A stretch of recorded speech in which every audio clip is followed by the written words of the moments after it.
what's up, y'all? This is Hakeem Green, Channel Live and direct. BDP all day, every day. Say that, say that, say that. And what we got to say today is, what's up, my nigga? What's up, my Naga? What's up, my nigga? What's up, my niggas? What's up, my niggas? What's up, my Inga, Inga, Nzinga, Niger, Nigeria. My ninjas, you know what I mean? The whole 9 yards. Oh, over here, we over here. What's up, y'all? Yeah, we going in. We got a special thing hopping off tonight. Last night, ESPN, they did their little expose on the N-word. They had my brother comment up there. You know, it was cool. It was nice. It was, you know, it was sort of deep. But I figured, hey, with the knowledge that me and my special guest have in store, we could take it a tad bit deeper, and that's exactly what we're going to do today.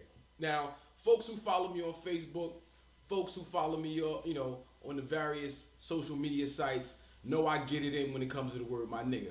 But just a little history for myself and my relationship to that particular word. For 10 years, I would not say the word. Wouldn't say it at all. Back in 1989, myself, my boy Hassan Sharif, and Rodney Jackson, big up to y'all, we started an after-school program called African Children of Tomorrow. Now, as it was the effect of getting into our history, studying Malcolm X, studying the Civil Rights Movement, the Nation of Islam, the Black Panther Party, studying our relationship to this country, United States of America, post-slavery, and how our emotional response to that word was so negative that I just shut it down. I wouldn't say the word for about 10 years. The B-side of Madism, everybody know the classic hit Madism. The B-side is a song we did called Cause and Effect, which was a word encouraging people not to use the word. It was a song we made encouraging people not to use that word. And just quickly, the verse for Cause and Effect. Some rappers would they be without the use of the word nigga. Time to make the switch from the word bitch. Here's the message, catch it. No more step and fetch it. Roundabout clowns, here comes the verbal hatchet. Modern day slaves making the trade for the riches. Our brothers ain't niggas and our sisters ain't bitches. Mental psychosis, negative osmosis, yo, we're being pimped with some new type ho shit.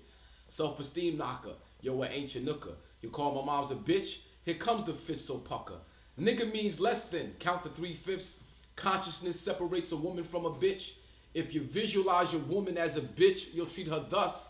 If your woman is a bitch, then your daughter is a pup. Raised her as a slut.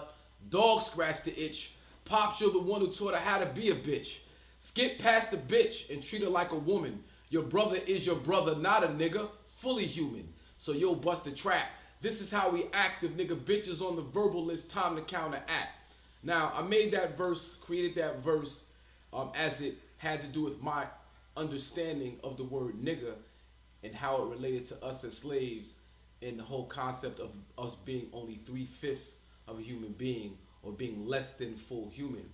And I thought that the word nigger was something that white people created to address us with. But as you do your history and you go deeper down, once again you find out that Caucasians create very little. They usually take our creation and switch it, dress it up, flip it around, and give it back to us to suit their purpose. And the N-word is just another example of that happening. Yes, indeed.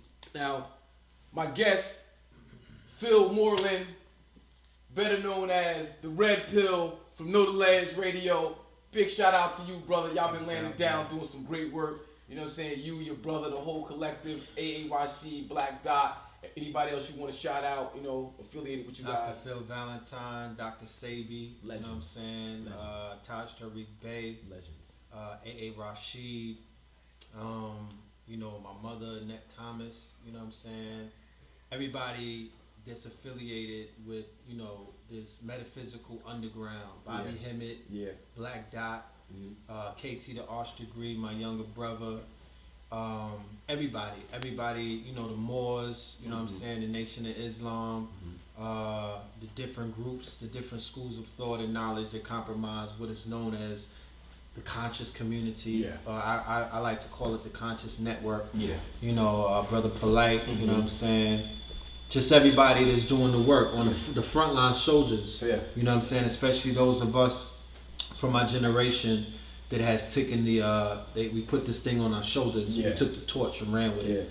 Now, being introduced to the conscious community, the new conscious community, right? I would say, the new generation. The new generation of the conscious community. A lot of us go back years, but big shout out to my man True Master. Yes. Connecting with True Master, he kind of opened the door. Yeah. Reintroducing me to a lot of folks that I've known for years, but didn't know they got it in like that. And building those relationships, you guys helped me to understand a much greater spiritual imperative when it comes to that word nigga. Yes, sir. And I definitely got to give it up to y'all for giving me the inspiration to do this research. And that's what we're going to do today. I have a PowerPoint presentation called the N-word. And we're going to go slide for slide and see what we can discern from the information as it pertains to that word and have a strong build, so to speak. No doubt. I mean, at the end of the day, that's really what we do. Right. You know what I'm saying? We don't, I give props and respect to mainstream media for their attempts at uncovering what they deem as the truth and doing the knowledge and everything. But the reason that we exist and why we're so effective at what we do is that we take it beyond, we peel back those layers of the onion. Yeah. You know what I mean? We take the red and the blue pill. You know what I mean? We go deeper down the rabbit hole. There you go. I'm going to be a student tonight. You know what I'm saying? I'm honored to be in your presence as a teacher. You know what I mean? And we're going to learn something. We going to learn today. We're going to get that work. Y'all going to learn today. For real. No All right, so we got my brother, Ron McGetton, Minister of Information for the Anti-Industry 24 Hours of Peace Collective. Big shout out to Ron McGetton. Divine is over here working the cameras. Right. My man Rozelle is on the boards, making things, everything is, copacetic. But Ron, I need you to help me out with this presentation. The N-word. Yes. Next slide. So the 2007 Scripps National Spelling Bee, which is broadcast usually on ESPN, but they have a bunch of different platforms that they broadcast their annual event. And these are young folks from all over the country who participate in the spelling bee. And one particular contestant had to spell nigga. Let's see how that worked out. Negus. What is the language of origin? Ethiopian to Amharic. What is the definition? A king. It's used as a title of the sovereign of Ethiopia. Negus. Could you use it in a sentence? The Negus ruled Ethiopia until the coup of 1974. Negus.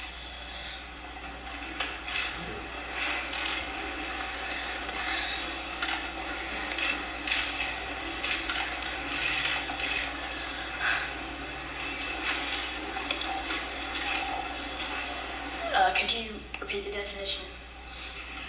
A king. It's used as a title of the sovereign of Ethiopia. Negus.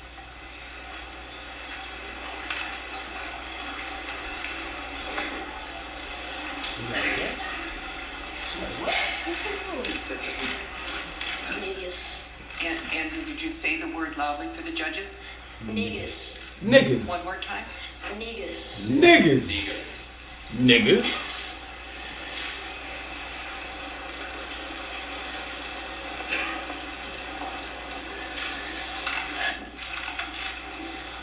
Negus. Negus.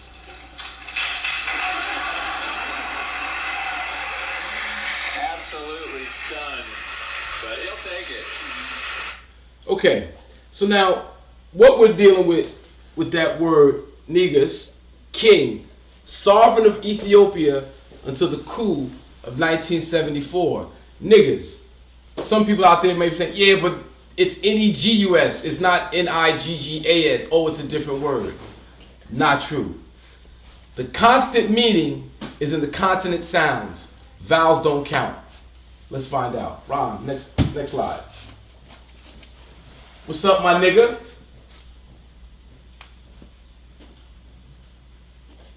You be better off probably just tapping it slide by slide. What's up, my niggas? What's up, my niggas?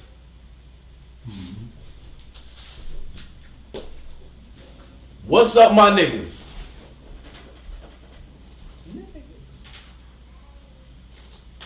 What's up, my Nagas, my niggas? Okay. Ancient Hebrew origin of the word niggas. Now, I went into a word bank online. Next slide, please. I went to a word bank online where they break words down and show you the origins, the etymological origins of words. And in Hebrew, we see NGS, take away the vowels. NGS means to collect offerings, forced to work people, slave driver, tyrant, the ruling body. Arabic, nigas, means ruler. Epigraphic South Arabian, nigas, NGS, to impose tribute, nigzun, negzun. King's title, geese. Geese is an Ethiopian language or a dialect of Ethiopia. Negus, Integra, Nagza, to be the king, negus. Then you go a little further and you see that the word king is a noun, comes from Old English kinning, king, ruler, from pre-Germanic kunigas, koning, Dutch, koning, Old Norse, koniger, Danish, konig, possibly related to Old English kin, family, race. Making a king originally a leader of the people or from a related root suggesting noble birth, making a king originally one who descended from noble birth. Wow. The sociological and ideological implications render this topic of much debate. Finnish, kuningas, king, kunegu, prince, kunigas, clergymen are loans from Germanic. Next slide. Why vowels don't count.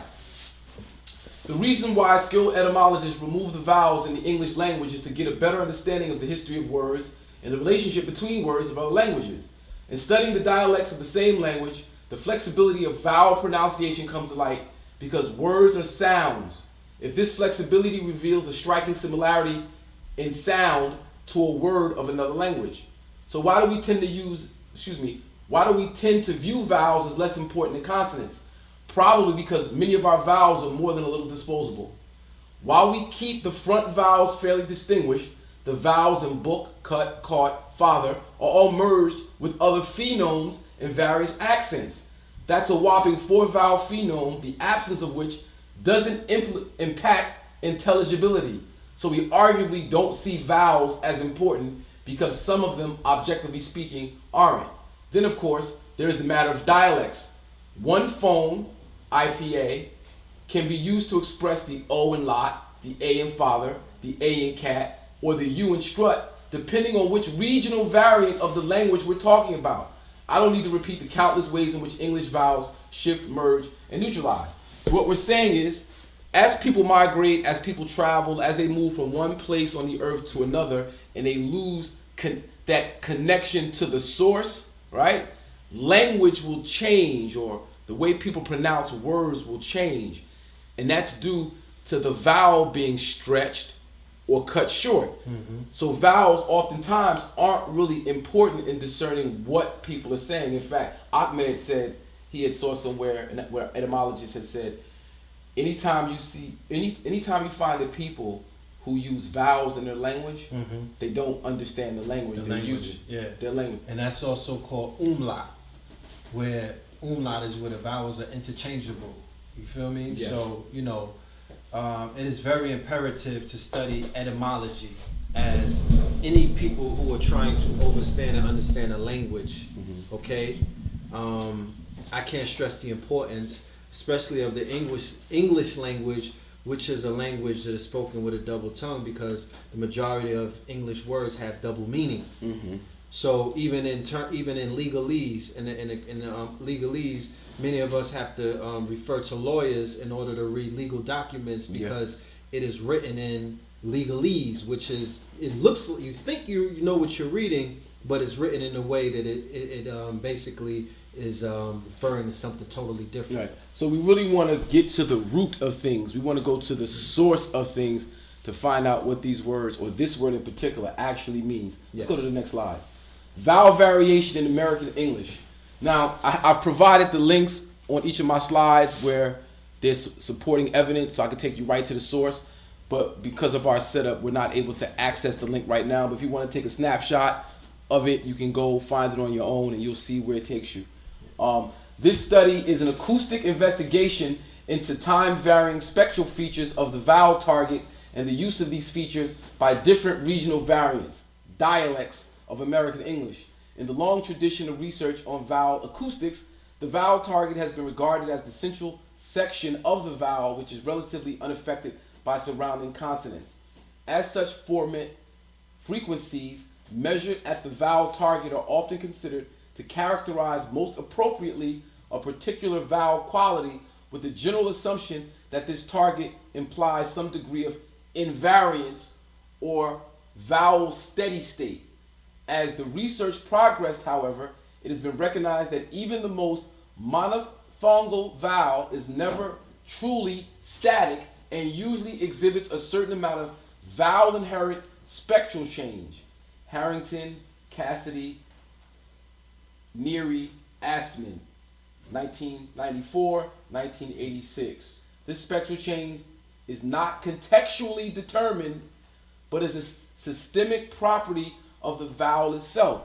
So vowels were created to express a change in vocal tone, not change in meaning. Where it says here, as the research progressed, however, it is recognized that even the most monophthongal vowel is never truly static and usually exhibits a certain amount of vowel inherent spectral change. This spectral change is not contextually determined, but it's a systemic property of the vowel itself. So the context doesn't change because the vowel changes. So if I say my nigga, my negus, my naga, my ingu, my inga, I'm saying the same thing. Exactly. Next slide. Boom. NGR, NGS. Nigga, niggas. Nedger, nature. Nagas, niggas, negus. Same word. Next slide. Negus. Alvin Boyd Kuhn. This dude is ill. Yeah, white dude. He was born September 22nd, 1880, died September 14, 1963, was a scholar of comparative religion, mythology, linguistics, and language. Born in Franklin County, Pennsylvania, Kuhn studied the ancient Greek language at university. He started his career working as a language teacher in high schools. He later enrolled at Columbia University to work on his PhD on theosophy. His thesis, Theosophy, a modern revival of ancient wisdom, was, according to Kuhn, the first instance in which an individual has been permitted by any modern American or European university to obtain his doctorate with a thesis on theosophy.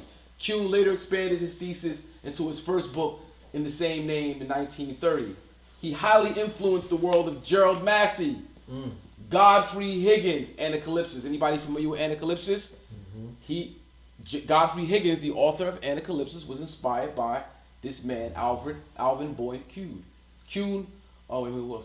Godfrey Higgins. Kuhn contended that the Bible derived its origins from other pagan religions, and much of Christian history was pre-extant as Egyptian mythology. He also proposed that the Bible was symbolic and did not depict real events, and argued that the leaders of the church started to misinterpret the Bible at the end of the 3rd century. Many authors, including Tom Harper and John G. Jackson, were influenced by the works of Kuhn. His final book, A Rebirth for Christianity, was completed shortly before his death on September 14, 1963. Now, this may raise some questions not really pertaining to the subject, but what I would like for you to do is Google Martin Luther King Jr., The Origins of Christianity, Pagan, and you'll see a paper that Martin Luther King wrote in theology school, where he received an A, where he states in his paper that Christianity was born out of the pagan cults before it. He says in his paper there's very little originality in the Christian religion as we have it today. So let's not put it on this man. Do your research, find supporting evidence before you knock it. The good doctor, Reverend Martin Luther King, the good doctor is probably the greatest Christian leader of our time. And he said that Christianity comes from pagan sources. Okay, flip the script. This is from Alvin Boyd Kuhn. Ankh, N-K-N-G. The Esoteric Structure of the Alphabet by Alvin Boyd Kuhn.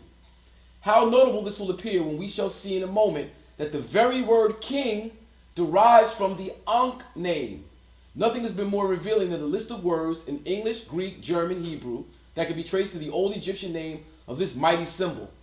Its central idea, it was noted, is the production of life through the tying or union of spirit and matter. The central clue to the meaning of these derivatives is the idea of tying two things together. It must be elucidated that in building words upon the Ankh stem, the H may be virtually dropped out of consideration. KH is equally well expressed by K alone. When you pronounce the letter K, K, H comes along with it. K, hey, K. Hey. So you can just use the K. But KH is also the equivalent of CH, which also replaces it. The vowel A is of inconsequential value and can also be dropped. So there is the bare NK left as the hard root. The next matter to be noted is that in later philosophical usage, it was immaterial whether it was written NK or KN. And in Greek, NK, KN became NG, GN, a significant item. With these specifications, it's possible now to discern a whole new world of meaning in many common words never dreamed to have come down from such a divine lineage, like my niggas. Next slide. Kebra Nagast.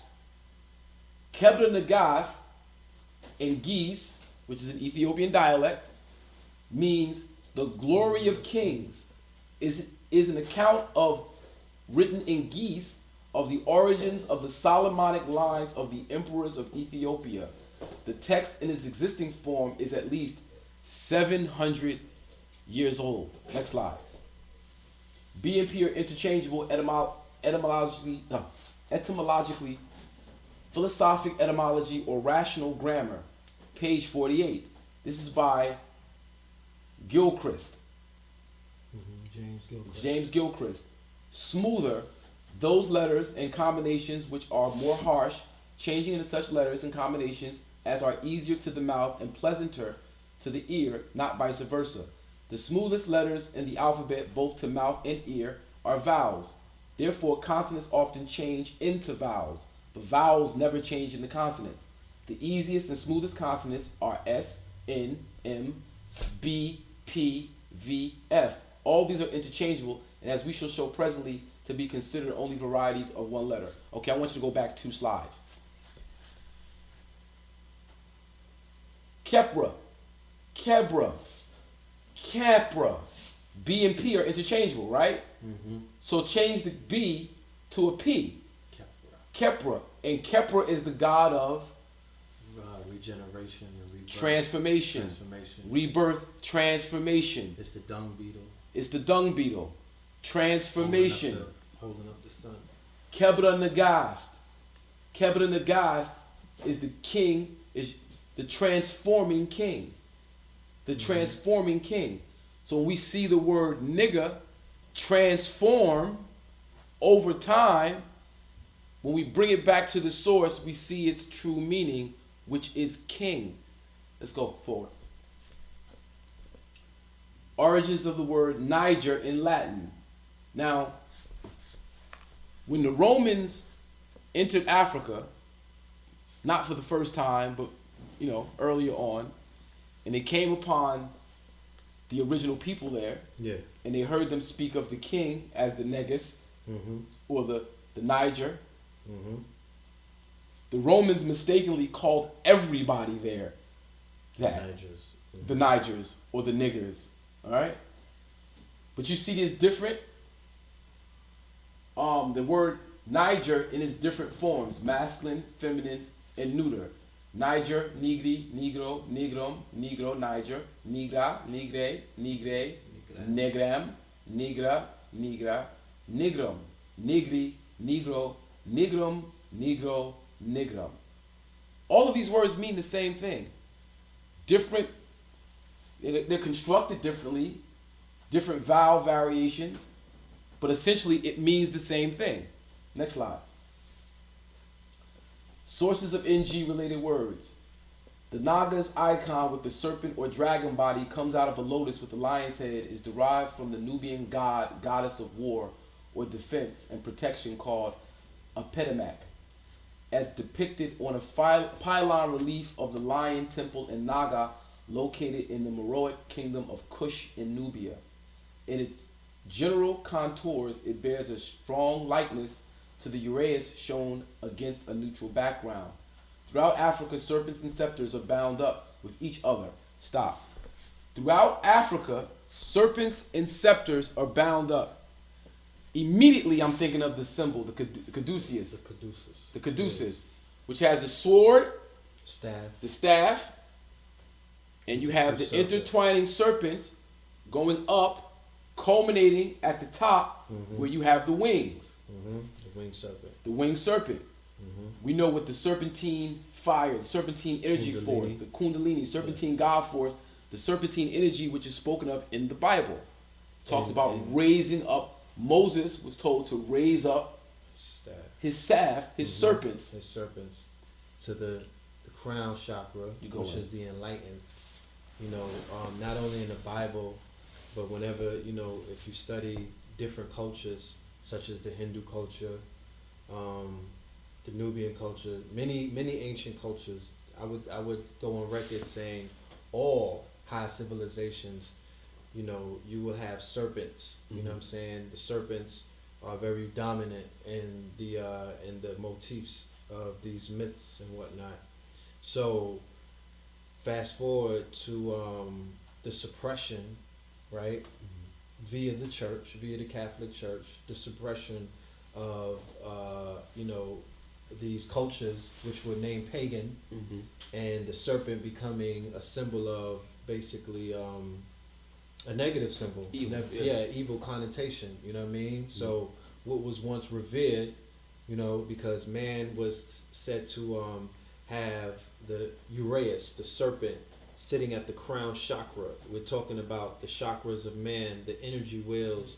There are 7 chakras that man possesses, and by raising your awareness, raising your kundalini, raising your chi, raising your life force, you know what I'm saying, raising that blue energy, that you would basically rise up, you know, from the lower depths of man in his animal nature to the higher, you know, realms of man in his godlike nature. That's how they talk about God on earth. Everybody's running around these days, you know, self-proclaiming themselves as God, but in those ancient times there were practices and initiation rites that would actually, you know, create God on earth by raising up that life force, that God force, that chi to the crown chakra, and then you would become illuminated by waking up the pineal gland, right? That's why you see the symbol of the serpent on the pineal gland at the crown chakra, fully awake, and the serpent is wise. Right.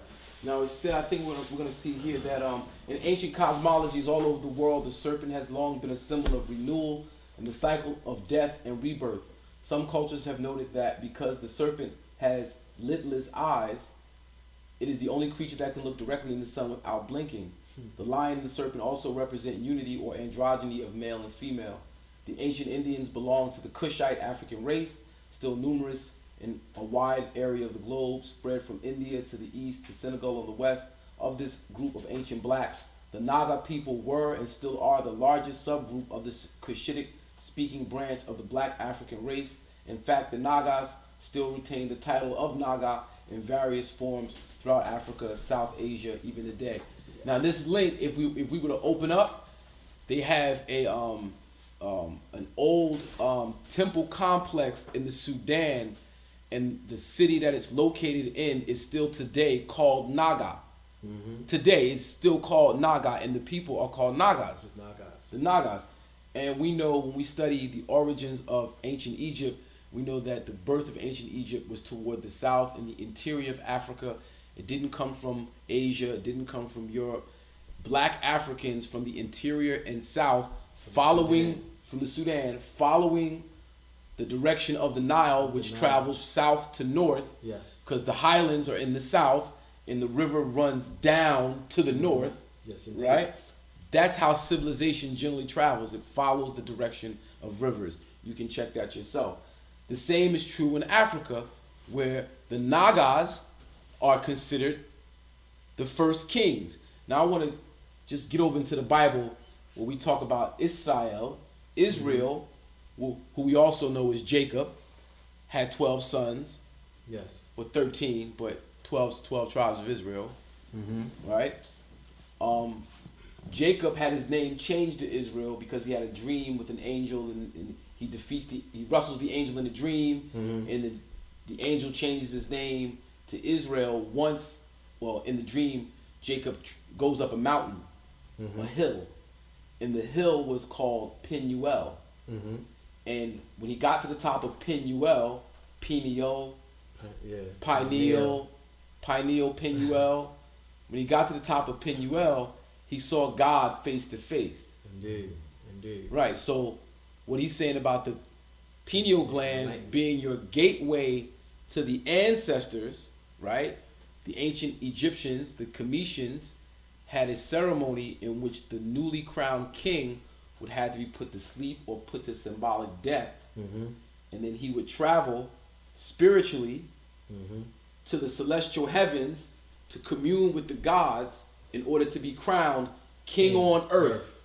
And he would come back to earth to rule over the heavenly kingdom. Oh, excuse me, the earthly kingdom. The earthly kingdom. But being anointed by the gods in the heavenly kingdom, which we were also, going to return to once this flesh expires. That's where the spirit returned to, Sirius, you know what I mean, star systems and things of that nature. So it's people, a lot of people say that the Bible is written in allegory. You know what I'm saying? It is basically, a form of mythology. So so we're gonna go on just to you go to the next slide, Ron. Just to repeat, right? The Nagas in ancient culture were the kings of civilization because they had their third eye awake.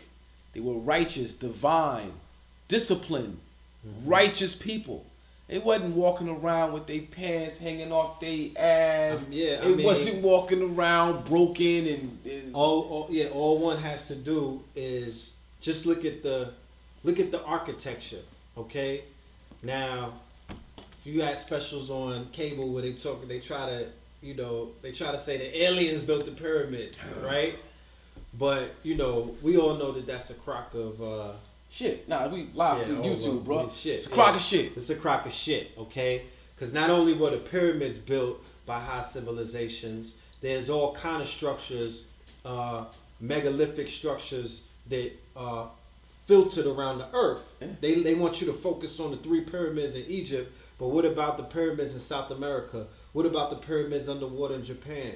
What about the temples in the Sudan? What about all of these things that were built by a civilization that had to know supreme sacred geometry, supreme mathematics? They had to be able to cut brick and all kind of other things. You know what I'm saying? So we're talking about man walking around high civilization, being able to activate the higher realms of mind in order to do certain things that man these days can't even accomplish. That's right. And these were niggas. These was niggas. You understand? Now, I didn't say that. We did the research. You're doing the knowledge. And the research says the niggas are responsible for this high civilization. There are many examples of the term Naga still being used to describe various groups in Africa and Asia who are all of Cushitic branch of the black African race. For example, the blacks of West Africa were called Nugamara or Nagomina, is the name of a tribe from West Africa who were part of a series of great civilizations which existed in the region before 1000 BC. The Naga are another group of people related to India's Naga people who had lived in various parts of East Africa and in the nation of Sudan, the original homeland of all Naga and other Cushitic black peoples. The word Nahas is another word for Nubian. Names of tribes and nationalities such as Nuer, Nuba, Nubian are all related to the Naga tribes of India and South Asia. Long before the barbarians infiltrated India, the blacks, Naga, Negrito, and Negroid, all those belonging to the Negroid, Australoid black race, as well as pure Negritic racial types, ruled India as well as the substantial portion of Asia from Arabia, China, the South Pacific, as well as the Indian Ocean region. Runoko Rashidi. That's our source for that. Renowned scholar. Renowned scholar. Renowned. There's a close association with the Lion Temple at Naga with the culture and cosmology of the Indian Asian subcontinent. The three-headed lion appearing in the Lion Temple in Nubia is also the national symbol of India. Also, there are similarities between the lion-headed serpent or dragon arising out of the lotus with the lion-headed sea serpent called Merlion, the symbol of Singapore, and also the lion-headed dragon of Vietnam. The priest class of mother goddess in ancient Africa and Asia are called the Nagas. Naga is the origin of the word Nega, Nagusa, Nagas, Niger, Neger, Negro, meaning king, lord, glory, black, and God, respectively. Also, before we continue, what was the name of the two cities that were destroyed by nuclear weapons? Hiroshima and Nagasaki. Okay, thank you. Right. Also, in Vietnamese, the word Na is pronounced Na, is spelled Nga, means shining light. Shining light. So back to the Naga, or the serpents. Indus, Kush. India, the term India for a country we know of as India is very recent. Prior to maybe, I forget, 1940s, maybe 1930s, it was called Hindustan. Hindustan, right? India comes from indigo, or indigenous. The indigenous people of the world are like dark colored stones we call indigo. That's where the word India comes from. So all original people are Indian, okay? Now, the country India derives its name from Indus Kush Valley civilization, which is from India all the way over to West Africa. One civilization, one people, and I would go as far as to say that the ancient American civilizations that existed prior to Aztec and Mayan were also a part of this Indus Kush worldwide civilization. We also know these people by the name of Moors, my niggas. Next slide. Naga in modern day Sudan. Okay, go.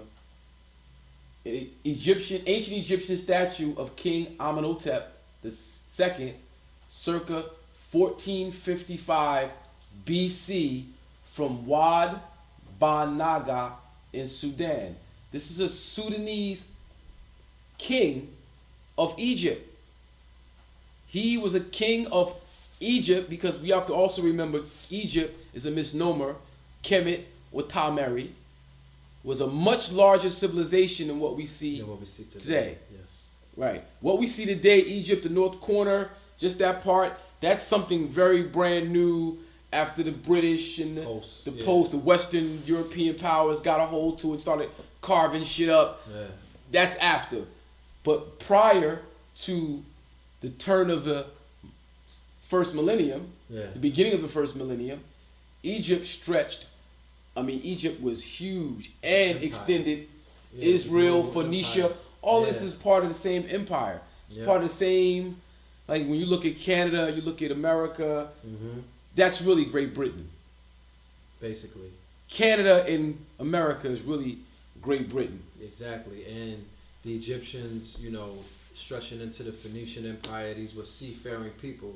So whenever you have a seafaring people, you're able to export the culture to different countries.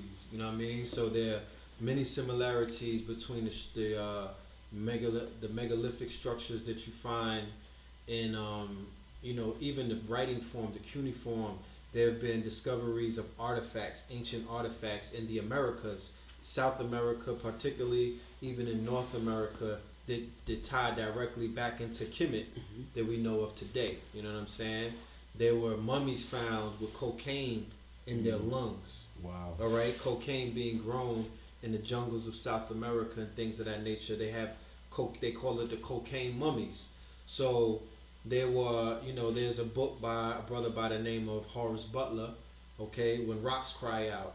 And this book is basically shattering all kind of preconceived notions about what Kemet was, where Kemet was, where the quote unquote all of these biblical destinations that they speak of, Israel and things of that nature. It just shatters everything in that book. So the book is called When Rocks Cry Out. You can find it on Amazon. But he definitely speaks of the global empire stretching beyond the borders that we know of. Yeah. Indeed. We got a caller in. You got a call in on line one. We got a caller in on line one. Good evening. What's up, caller? Who's this? This is Babanu Hirimensa Ogun. What's up, Babanu? We got. Life is good, man. Good. Feeling like a real Naga. You know what I mean? What's up, my Naga? Peace, Babanu. Peace, Naga. Peace, brother Red Pill. Salute, Brothers salute. Are dropping it from on top of the hill. Yeah, man. Yeah, man. So what's up, man? So On this you word. you've been following the conversation, right? I've been following the conversation. I'm glad that you guys took it to Kush, took it to the Moors, took it to the global. We gotta talk about anger watch. Exactly. Because, there's a connection between the Sudanese Congo style of wrestling and Muay Thai. And also in Angkor we also see the Naga serpents as well, and Right. the great temples. So go in. Share that information with us. What you got for us? Well, what I have for you is some stuff on Kush. I also, want to start with, the word Nika. This is Roots in Africa Beyond Egypt, Gerald Massey's book of beginnings. And this is a book, if you want to be proud of your ancient melanated black African ancestry, every single page of this book is illuminating and it connects. Yep. So I didn't have to do much research. I could just open the book. We're going to get into the word Nika, Tanganyika, the Congo, and stuff like that. So it says here, the Wamrima people appear to be named from the Wami River, and Rima signifies the people, the natives, the Aborigines. When you hear Rima, think of Romulus and Remus, because we know that the Greek civilization was started by a black man named Samoset. So don't think of Romulus and Remus as only being Greek, because all this stuff goes back to ancient people. The Wajiji did not know why the Lake Tanganyika was so named, so we got the word Nika in there, unless it was because it was so large and long, canoe voyages could be made on it. In accordance with this, Egyptian would offer a more satisfactory derivation for the name of the Great Lake Tanganyika. Now the Great Lakes, Central Africa, these are what feed the Nile. And than any yet proposed. Stanley found that the natives could not explain the meaning or derivation of the word Nika. In Egyptian, tan, tan means to get dark, but it says tan signifies to extend, spread, stretch, lengthen, out, fill up. Ken is the lake, the water.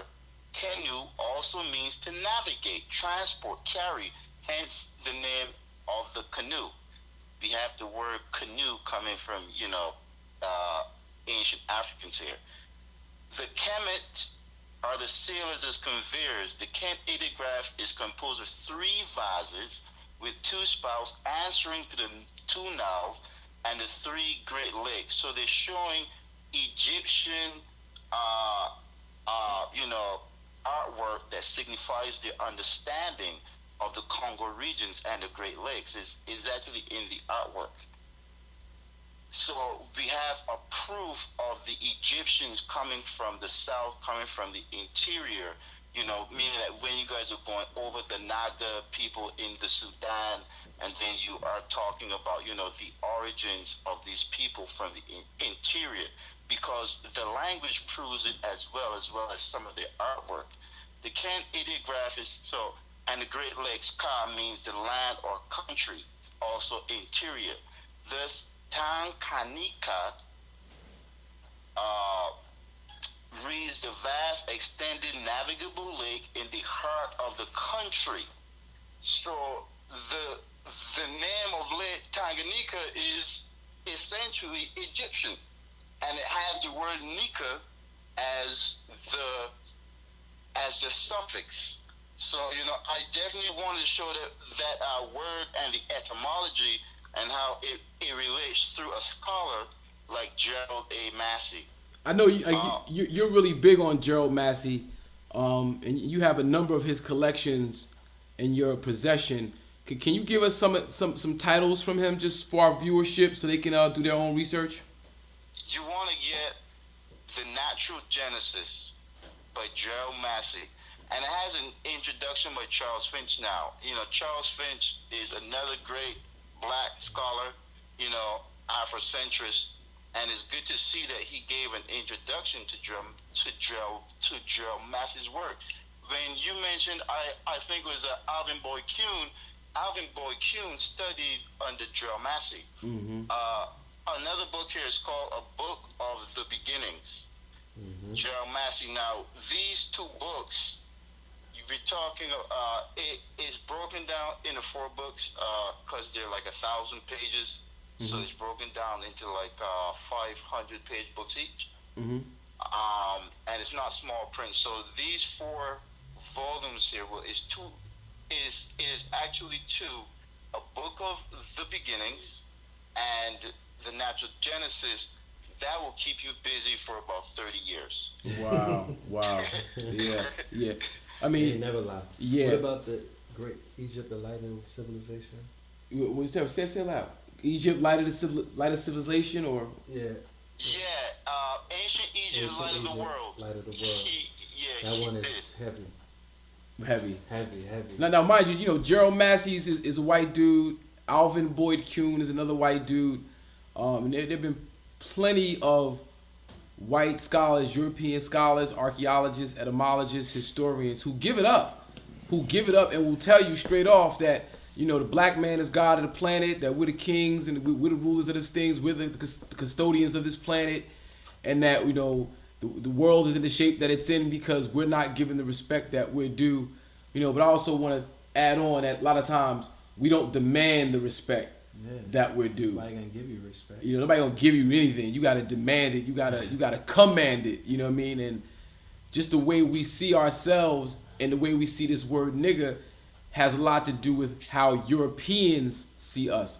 I don't even call them Europeans. How Caucasians see us, and we let them define us. We use their terms for our existence, and you know, what we're trying to do is show that word, the N-word, the word nigga, has a history prior to slavery, even prior to white folks being on the planet. Yes.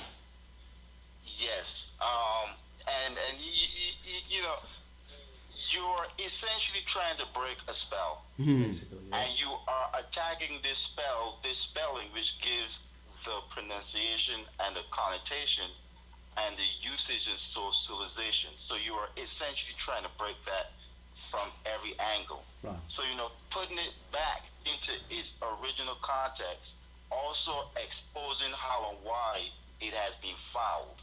Because essentially we are proving that the word has been fouled, and we could also show why. So it's like a court of law, really, you know, and it has to be seen thus. Because it is necessary for the resurrection of an entire group of people on the planet. I mean, this word galvanizes the type of attention that generates serious advertising dollars when it hits the mainstream media. Mm-hmm. It's like dropping nuclear bombs like ripples through the population.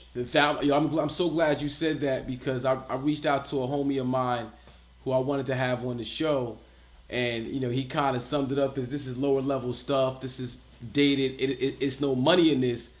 And we're talking, as we're talking, I'm watching ESPN do a 2-hour presentation on the N word. So there's something about this word that's got everybody focused, that draws a lot of attention. It's like a magnet, but we have to be careful that we don't let other people control the definition or define this word for us.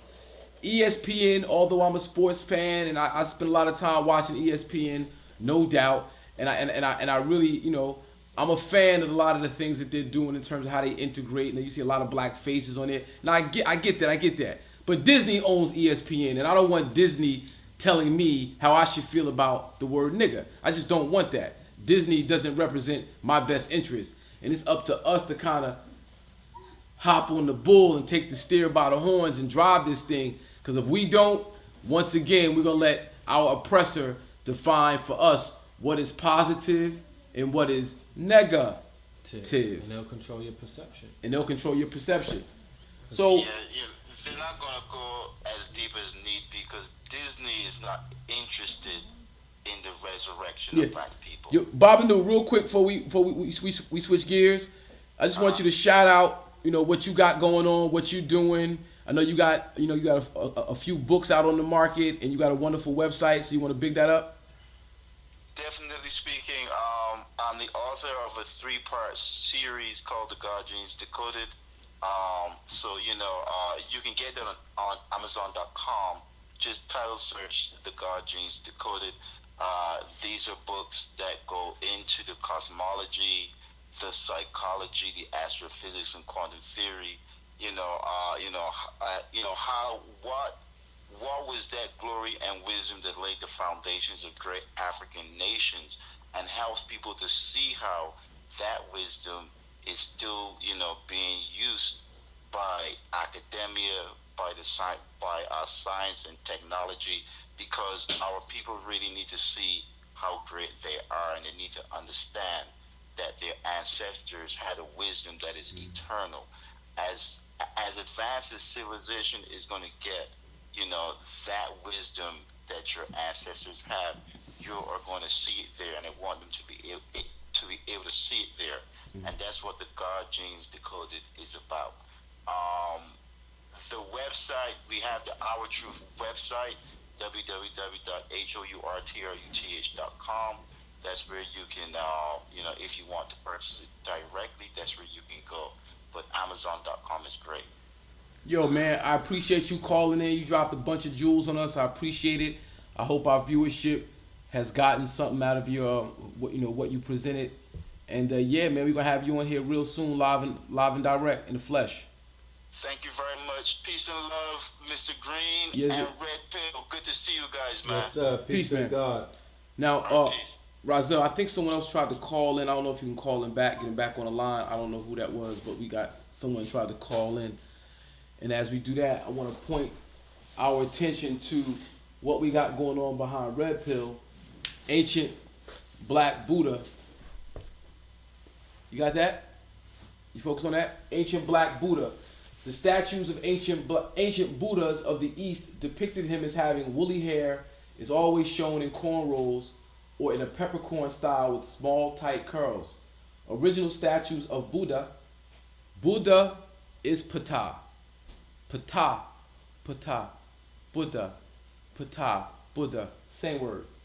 Original statues of Buddha clearly shows him to be Africoid with wide nose, thick lips, frizzy, nappy hair, which are distinctive Negro characteristics.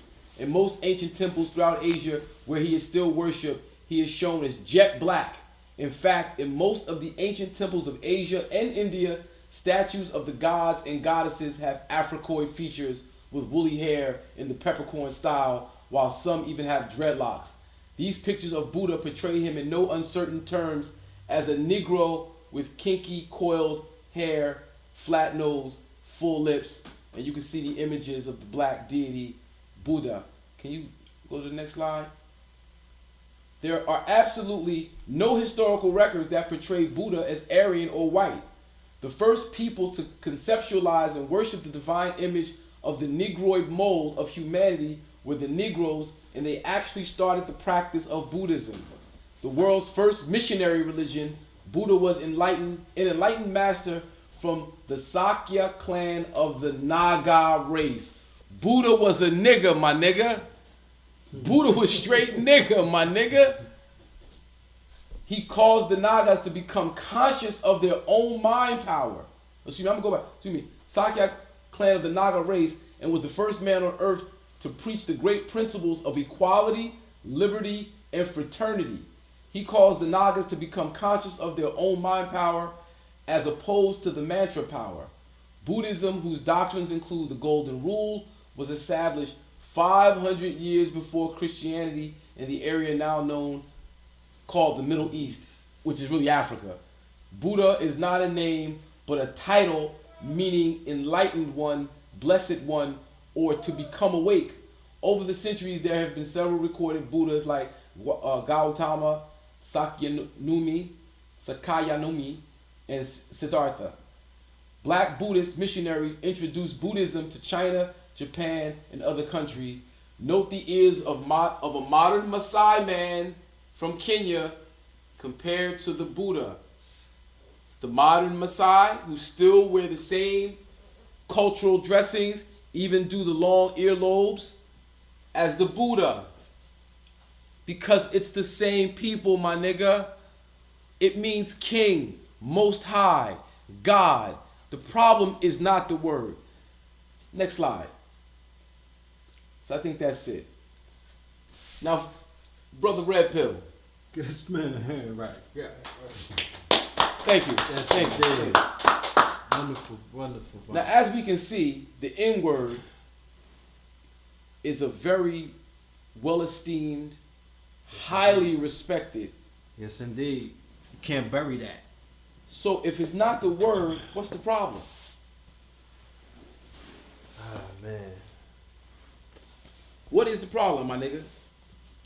There's a famous saying by an enlightened master, might be even a Buddha. And the saying says that our people perish for the lack of knowledge.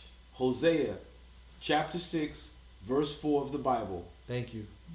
So, we can't attribute the suffering and the descent that we're seeing in our people, mental descent, our spiritual descent, you know what I mean? Our descent into what is known as the lower nature of man, savagery, you know what I'm saying? Animalistic like natures that are, you know, not recorded in history. When I crack these books open and I go back in time, I get in the DeLorean and we go back into the future, I don't read about this shit. You dig what I'm saying? The stuff that we're suffering from today, the behavior, the mind state, the way that we're moving as a people. You don't see this in our history.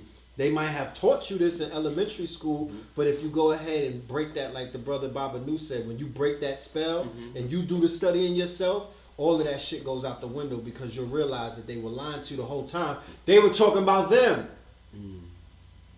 Okay? The savage from the Dark Ages, you know what I mean? Out of the caves of Europe. Do the knowledge. So, our people are becoming, you know, who we are being programmed to become through the miseducation and the lack of knowledge about who you truly are, the lack of knowledge about where you come from, the lack of knowledge about your higher selves. So, you know, any study will show that if you program a people through the media, right, which is Propaganda. I know, but it's we say media and propaganda, and we don't put it in the context of it being one of the most greatest weapons ever formed. It is part of the war chest of nations. Well, I wanted to build on that. My brother, Architect from Long Island, big shout out to Architect. Yeah. He dropped a jewel on me in terms of the word entertainment and what that word means. And Yes. I did the research and it born true. The word entertainment and what it truly means. Okay, enter, we know what enter means. Enter means to go in. Go inside. The word T-A-I-N is a Latin word, Mm-hmm. right? Its root is the word tere, and it means to obtain or to control. Mm-hmm.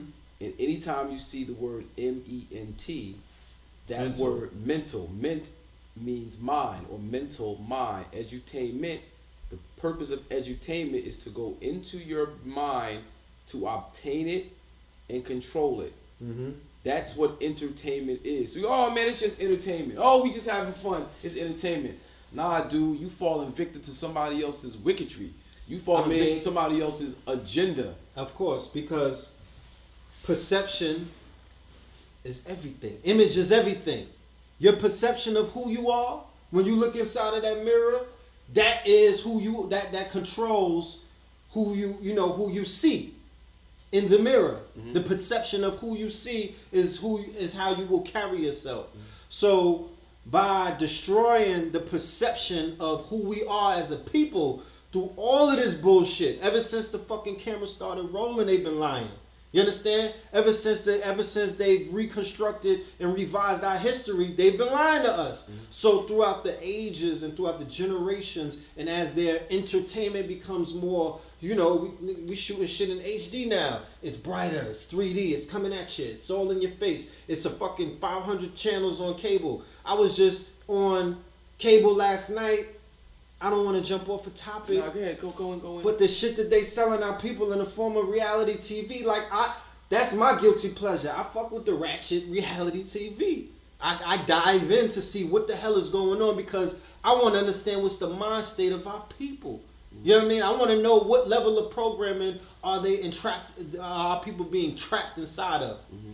And the shit that the lineup that they got from Sunday to Sunday on cable, especially to our women, the mothers of all civilization, the first teacher, Basketball Wives, motherfucking Love and Hip Hop, season 1, 2, 3, 4, 5, Love and Hip Hop ATL, Basketball Wives of LA, Basketball Wives of New York, Basketball Wives of fucking Boise, Idaho, wherever they pulling from. They top it off with Scandal, being Mary Jane. Ooh. So Mary Jane, straight slut, you know what I mean? Straight addicted to sex. The Scandal chick, she's in a seat. She's around all of this white power and all of this corporate America. Do you know? And I'm not even talking about subliminal program. Talk about the upfront shit. Oh, right in your face. We don't even gotta go subliminal no more. They used to do subliminal, but imagine what they're giving you on a subliminal. But the straight conscious, straight to your face stuff is crazy. Mm-hmm. If you in a household where your whiz is taking advice from a reality show and she's comparing her life to their life and how to run her relationship, you shit out of luck. Yeah. You're in trouble. Straight like that. And the images of the black man, the images of the black family, right? Because at the end of the day, if the black family was destroyed in the crack era, if the black family was compromised in the whole 70s era, post-civil rights, post-black power, you're supposed to be trying to repair it. Yes, right. Correct? Yes, sir. If you care about our people, if these niggas doing shows talking about the N-word, you're supposed to try to eradicate the behavior or the mind state. Mm-hmm. Everything on cable is promoting niggerism. Everything. Mm-hmm. Everything. There's no anti-nigger agenda on cable right now. You understand? Because, like, we say, well, who can use the word, who can't use the word, who get a pass, who don't get a pass. Like that shit is moot because at the end of the day, we sell a culture, right? Uh-huh. Where we promote nigga this, nigga that, nigga this, and tell you can't say it. But now people, we just did a whole presentation on the word nigga. Yeah. And it's divine usage. But then we can say these niggas just run around here promoting niggerism, and I don't even disagree with you. I know exactly what you're talking about. There's a contradiction in terms. On one hand, we saying to be nigga, to be Naga, to be negus is to be divine, king, righteous, disciplined, is to be on top of your game. Yes. That's what being a nigga really is. That's a Naga, that's a Naga, that's a negus. That's a NGR, that's a netter. Netter. You know what I'm saying? But all man and all woman come to this planet obeying the laws of duality. There's all polarities. I'm a twin, all right? Yeah. My mother, the egg split in one. You got the red pill, you got the blue pill. You got your higher self, you got your lower self. You feel me? Niggas are operating at, there's a nigga who operates at his lower self, then there's a nigga who you just showed and proved this is a king at his higher self. Ooh. Okay? You could coexist at the same damn time. Right. But what are your vibrations? So there is you just because there's a story of Christ having to go into hell. Of course. There's a story of Perseus who had to go into Hades. Can I share something with you? Please drop. Every single story. Oh, come on. Every single it's called a hero's journey. Please Google it. Every single story coming out of Asaurian myth, from the story of Asar or Set and Osiris. If you study the Greek thing, it's Heru. It's Horus, Osiris, it's Horus, Isis. Kemetic is Heru, Asar, exactly. And that story set the groundwork for all stories via whether it be myth, whether it be fairy tale. Ever from that point on, every single story followed the same motifs. It's called the hero's journey. In the hero's journey, you are going on the journey to basically find your higher self. You are going against, you think that you're going to slay the dragon, you go into the dragon's lair and you're there. You're there. You're there. You're looking in the mirror at yourself. You are confronting your fears. You are confronting your subconsciousness. All of that boogeyman shit, that's you. That's you. That is you. You're the monster. You're the beast. You're the beast. You're the dragon. You're the dragon. You know what I'm saying? So all of that, all of these stories, there's a similarity in all of that. That's how they showed the thing on Zeitgeist with Jesus and his connection to all of that. The Buddha, all of that shit is the same story. Like Lucifer. Yes. Who, in modern times, Lucifer is the devil, right? Yeah. His name is Lucifer, the morning star. Mm-hmm. But Jesus is also the morning star. Yeah.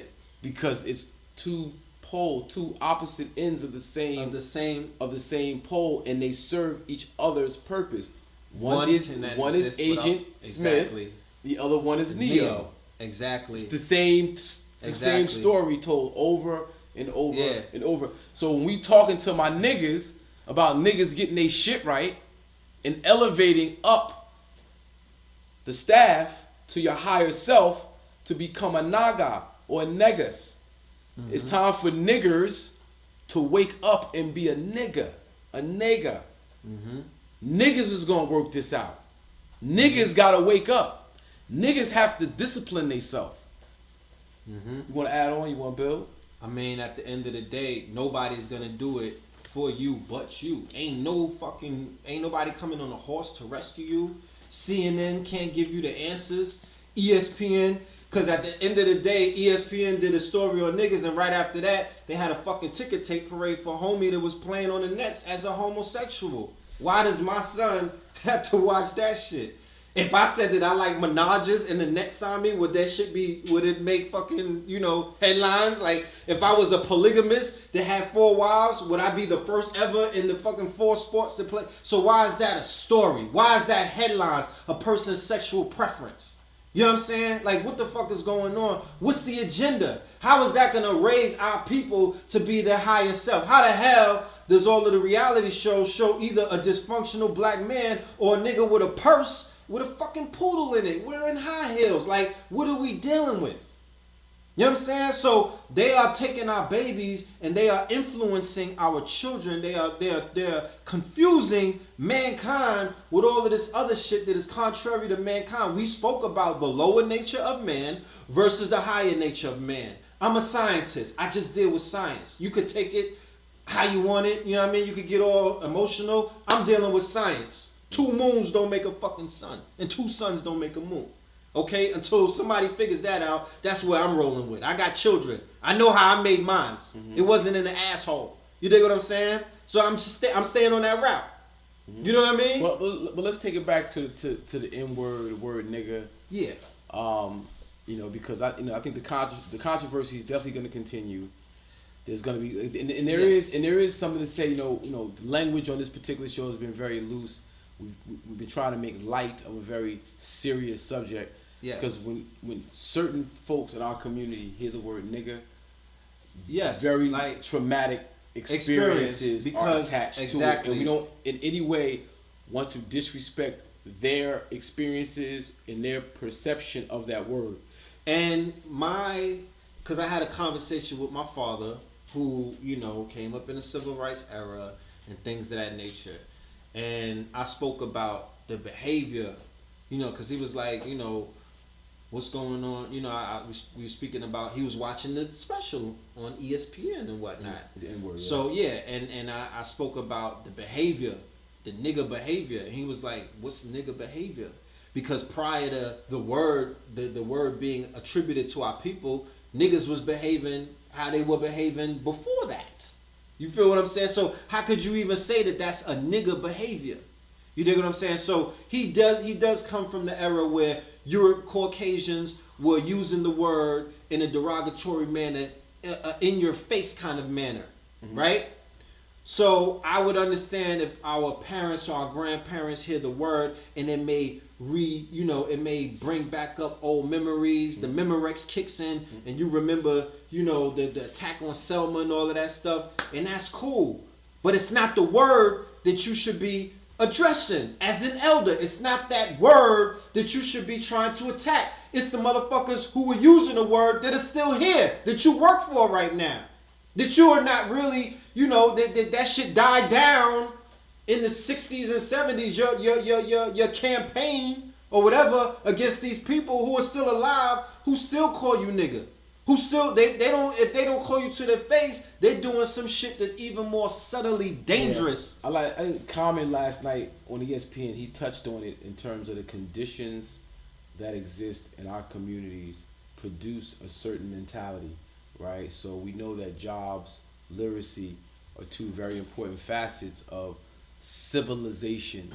People being able to work, having something to do, being able to earn for themselves and their families, gives that sense of pride and worth, sense of self-worth, right? And then education, literacy in particular, being able to read, so you can understand your environment around you and you can define your environment for yourself, has a lot to do with people being able to critically think, conflict resolution, so forth and so on. When those things are taken out of a community is going to fall. It doesn't matter if it's black, white, Christian, Jew, Muslim, pagan, heathen, it don't matter. If you take education and employment or a way for people to feed themselves out, people are going to resort to whatever they have to resort to. And after generation after generation, that people tend to lose that sense of self. And that's where we're at right now. It's not a word that did that. It's actions by a group of people in a system that was created by those group of people that have us messed up. So we focus on the word as if the word is the cause for our problems, I think keeps us running around in circles. It alleviates the cause of the effect from responsibility. You know, when we blame it on the word, we're alleviating white folks from being responsible for the conditions that were created by them. Oh, you call yourself that and they're going to treat you so and so and so. No. It's not just them no more. It's not just them anymore. What do you mean? Like, it's everybody. You got continental Africans banging on us. You got East Indians banging on us. You got Asians banging on us. You got Hispanics banging on us. You got Europeans banging on us. Everybody that's coming into the Americas, niggas are the doormat. Yeah. Niggas, they make sure that your ass is, you're at the bottom of the totem pole still. It's people that came over here from fucking shanty towns and mud huts. You understand what I'm saying? And came up on your shoulders. Yeah, coming in our neighborhoods. Post civil rights. Remember, there weren't no Jamaicans. There weren't no damn Trinidadians. There weren't no fucking Africans from the continent over here pre-civil rights. You couldn't even fly in a plane. You dig what I'm saying? So the work that was done, the doors that got kicked down, the hangings that took place, the lynchings and everything, all of the blood that was shed, all of the families that were destroyed, all of the brothers that lost their lives for this stuff. They opened up, the people came over and walked on their bones into the Americas and then went to work. You can't blame anybody though. We was not prepared for that rush. If you're gonna let it happen, it's gonna happen. Yeah, I'm just saying it came with a plan. We talking about like the gentrification that's going on in different neighborhoods around the country, Harlem, Brooklyn. That's economic warfare in a sense. Economic warfare, no doubt. But I also know that black folks got money. Let me give you for instance. In Newark, New Jersey, right? Yeah. It's where we film at, live and direct, Newark, New Jersey. Big up, Roz Baraka is the next mayor of Newark, New Jersey. We see you at the polls May 13th. Get that vote in. Yes. But my homie, the God Exact Mind Allah, did a show on for NBA weekend. Okay. At the Robert Treat, and it was Rick Ross, Carmelo Anthony, right? Yeah.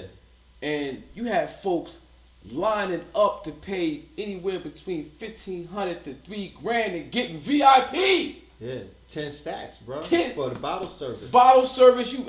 So for a section. 10 if stacks. Black folks were its own nation, just based on what we spend, we would be the 16th richest country in the world based on what we spend. Of course. So we got money. We just do the wrong things with our money. So instead of us buying Nikes, the latest Jordans, maybe we need to go buy that building. Because if we don't buy that building, Foot Locker's gonna buy that building. Starbucks is gonna buy that building. We got money, but we don't have wealth. We got money, but we don't got assets. You know what I'm saying? So you talk about illiteracy earlier. The financial illiteracy amongst Negroes is enormous. We don't know what money is. We don't know how to make money work for us. You understand? The majority of the brothers that got money, there's Jewish people that's working the money for them. They don't even know how the hell their money is working. You know what I'm saying? But nobody's forcing you to hire a Jewish accountant. Well, what I'm saying is nobody's forcing black accountants not to keep. Yeah, I'm not saying it's us having to take responsibility for our condition. I mean, like it is what it is. If we on the football field, right, and your left guard is taking the wrong step, and your quarterback is getting smacked. Your quarterback is getting sacked. I'm not gonna blame the referee. I'm gonna blame that offensive lineman who's not making the proper block. No doubt. So at some point we gotta hold ourselves accountable to our situation. So you have Les Brown, Farrah Gray, the brother from Shark Tank. You know what I mean? There are people that are out there doing work to bring financial literacy and entrepreneurial mind states to our people. Right. You have to salute them, and you have to actually, I want to see them line up for them like they lining up for Rick Ross. But the rappers, the ones who have the minds of the youth, the hearts and minds of the youth, the ones who are influencing our babies, they influenced me as a baby. They are responsible for instilling an entrepreneur in a kind of financial literacy to these babies on how to use your money. What the fuck? How the hell are you buying a pair of Jordans? That shit depreciates. Why are you buying things that depreciate? Why is the majority of your money going to stuff that's not only is the shit skyrocketed retail wise 300-400% markups, you don't have any factories, you don't have any manufacturing, you're not dealing with anything that appreciates.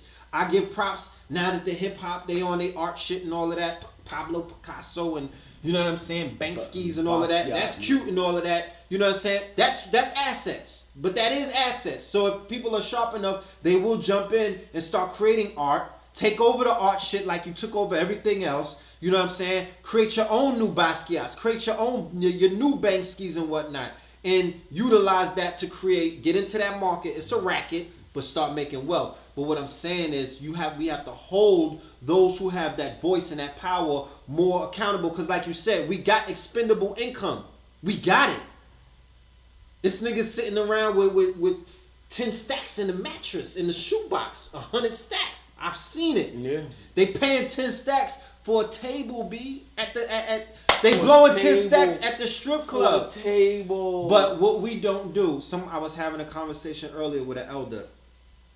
He broke something down.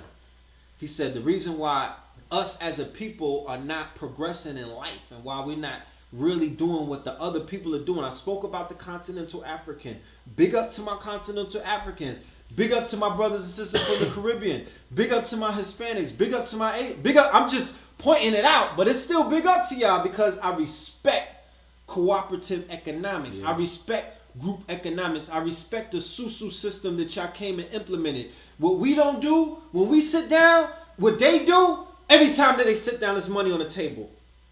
If 5 of us are coming to sit down, we putting money on the table. That's what the Asians do. They come and put what they got on the table. So shit, we gonna build and talk about some shit. There's 500 on the table. What we gonna do with that?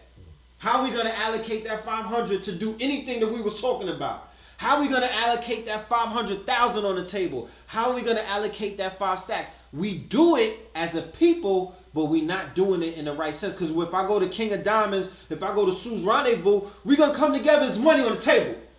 You feel what I'm saying? For lower vibrational, for lower chakra activity. I'm just saying, yeah, if we come to the table, you know, they do it there. You know what I'm saying? We go and buy some bottles and shit. Once again, 300% markup. The same fucking bottle you could have bought an hour before at the liquor store for $50. $56. You going, what are you, Cinderella? Pay $600 For 3 hours, for my the nigga? same You bottle. turn into a pumpkin when the lights No, come on. you know, Like, but, what are you doing? We did a show last week, right? Looking at Nicki Minaj, Malcolm X. Looking ass niggas. Looking ass niggas, right? Yeah. Y'all niggas is gonna pay thousands of dollars Looking ass niggas. for a chick to disrespect the fact that you just supported her whole movement. Looking ass niggas. You know what I'm saying? So, Nigga, just do the, that's niggonometry for your that's ass. niggonometry. Niggonometry for You know your what I ass. mean? That shit is putting niggas in graves. Y'all make a chick, Nicki Minaj, Nicki, anyway. Y'all make a chick a millionaire. She comes out, makes a song, and dish you to your face. And you love it. Come on, my nigga. Wake up, yo. It's time to wake up. Fuck the block. Let's go get the whole planet. It's ours. Straight up. But we gotta wake this up. We gotta open this up. This don't mean nothing if you ain't got this. Because what they say about a fool and his money. It was soon part. Money don't make the man, man make the money. Money is an inanimate object. This shit don't move. You put a fucking stack down, some hungry niggas gonna try to make it move, but it won't move on its own. It doesn't move. It's inanimate. It's a tool. It doesn't have life in it. It has what you put into it. What you have put into it. There's a book called, I think it's Walter Money Wants Me. Dollars Want Me. Google that. I think it's Wallace something. Dollars Want Me. It's a PDF. It's like 20 pages. It was written in the 20s. Excellent read. And he speaks about the fact that you have to attract the money. You bring the money to you. You tell that fucking $100. You tell them 20 stacks, them 100 stacks. Nigga, you want me. I'm going to give you the best experience of your life. And bring your friends along with you. Just to add on what the brother's saying, right? Ultimately, everything is vibration. It's all vibration. Everything's vibration. Yes. The faster the vibration, you can't see it, you can't taste it, can't smell it. The hydrogen atom vibrates very, very, very fast. Yes. Right? Hermetic principles. The lower vibration becomes solidified and material, a rock. Mm-hmm. Rock is low vibrational. You want to money, the real definition of money, right, is gold or silver or land. Mm-hmm. Real estate. Mm-hmm. The definition of a dollar, or better yet, the definition of a Federal Reserve note, which is what we carry around as cash, is debt. Debt note. And a debt note, by definition, is not money. You owe. When you have cash, that represents the amount of debt that's attached to you. Now, what we've done in our society is we've taken debt and given debt value, right? So you can take debt notes and go exchange them for things that also represent debt or liability. It doesn't represent appreciating value. Assets. Asset, like a car, is a liability. Mm-hmm. A house, if it's not working for you, is a liability. Mm-hmm. It is not an appreciable asset. Like if it's not working for you. If it's not working for, if it's not creating finance and income. But if you bought 100 acres and you created all kind of things, you had farmland, right? You put crops, you know what I mean? Major crops. You could plant hemp, moringa, spirulina, you know what I'm saying? All kind of stuff that yield the money back for low, you know what I mean? Low overhead and whatnot. You built a house. You might build a museum and people are coming in, you know, paying, you know, to come in the museum and things of that nature. You may have a solar farm where you're taking, you know, the energy, natural, renewable energy and creating, you know, energy, and you're making commerce off of that. But now, the jewel the jewel is that you're the money. Yes. Like, everything is vibration, like we said. How you vibrate will determine who you attract. Yes. What you attract. Yes. If you vibrate negativity and low vibration, those are the people you're going to attract to yourself. That's the experience you're going to attract to yourself. If you know you're rich, if you know who you are as a child of God, Naga. and you know you are rich, you're going to attract that to yourself. That always can't be represented in dollars. A lot of times that's represented in the relationship you have with other people. Yes. So I may not have any cash in my pocket, but because who I am and how I vibrate, I open up doors and we make things pop because we know we are rich. Yes. And as we commune with each other, and I share my vibration with this brother, and vice versa, we build each other's network. And that's where we are at right now with this age of technology, social media. A lot of the things that we have going on at our access enables us to present ourselves richer than we really might be in pocket, because it's represented by who we are in spirit. Worth your weight in gold. You're worth your weight in gold. Worth your weight in gold. So my niggas, I really think it's time for us to step our game up and not just call each other niggas, but it's time for us to really be niggas. God on earth, for real, the king. But you have to be that. You have to attract that. You can't just be that doing the same old nigga business, if you know what I mean. Well, I wanna give a special shout out to the youth out there. You know what I'm saying? The young guys that are out there embracing that royal mind state. You know what I mean? Even when you look into the hip hop world, you got a lot of these young guys, and that's the concept that they moving with. They on their royal shit. They on their king shit.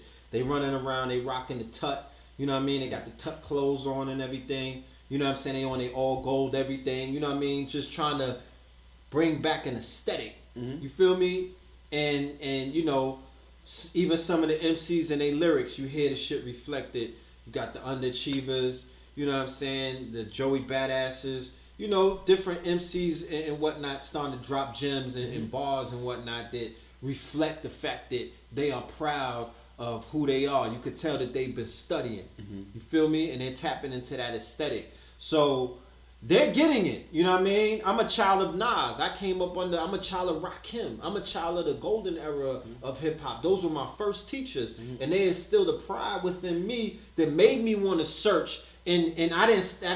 It was levels. I knew that there was levels to this shit. There wasn't no ceiling. Yeah. So it didn't want me to stop at a snot nose and be like, nah, I'm just a nigga. My teacher told me I came from the fucking jungles. I was slave. I wasn't worth nothing, and that's just who I be. You know what I mean? I'm just savage in these streets in the 80s and whatnot. I didn't stop. I had older brothers who was like, yo, you God. These was gangsters. These was quote unquote real niggas.